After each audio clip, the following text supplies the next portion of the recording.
The Tortoise and the Rainmaker. In a village nestled at the edge of a vast desert, the people were suffering from a terrible drought. The sun had scorched the land for many months, and the rivers had dried up. The crops withered in the fields, and the animals grew thin and weak. The villagers prayed to the spirits for rain, but the sky remained cloudless, and the earth cracked beneath their feet. Among the villagers lived a wise old tortoise named Kibu.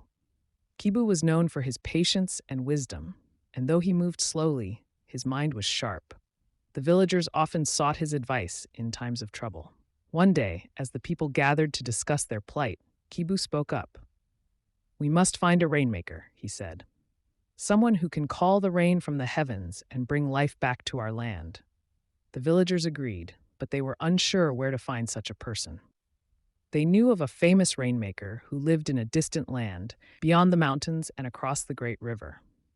But the journey was long and dangerous, and none of them were willing to undertake it. "I will go," said Kibu, surprising everyone. "Though I am old and slow, I will make the journey to save our village." The villagers were doubtful, but they respected Kibu's wisdom and determination. They gave him provisions for the journey and sent him on his way with their blessings.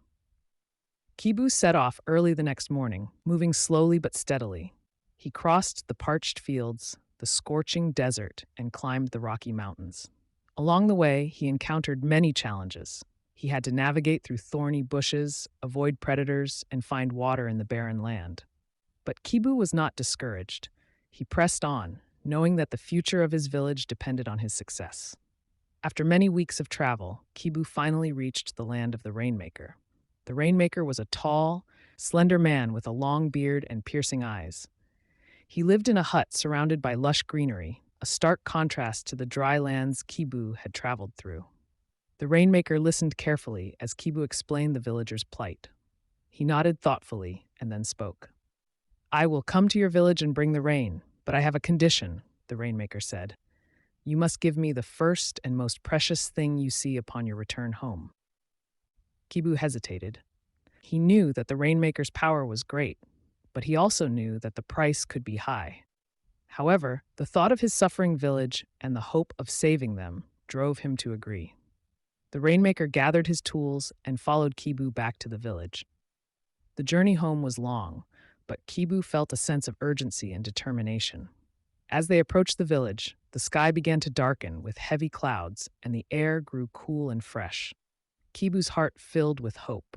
But as they reached the outskirts of the village, Kibu saw a young tortoise hatchling emerging from the sand, the first life he had seen in the village in a long. Kibu's heart sank, for he knew that this was the most precious thing he could see. The Rainmaker saw the look on Kibu's face and understood what he had seen. "You must honor your promise," the Rainmaker reminded him gently. Kibu, torn between his promise and his love for his grandchild, made a decision. "I cannot give you my grandchild," he said, his voice trembling. "Take me instead." The Rainmaker smiled, a kind and knowing smile. "I asked for the first and most precious thing you saw, but I wanted to test your heart. You have shown that you value life and love above all else. For this, I will bring the rain without any further demands."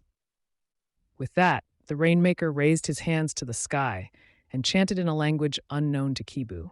The clouds swirled and thickened, and soon the first drops of rain began to fall. The villagers ran out of their huts, laughing and dancing in the rain as the dry earth drank deeply of the water. The rain continued for days, filling the rivers and reviving the crops. The village was saved, and the people celebrated Kibu as their hero. The Rainmaker, true to his word, asked for nothing in return and quietly left the village, his mission fulfilled.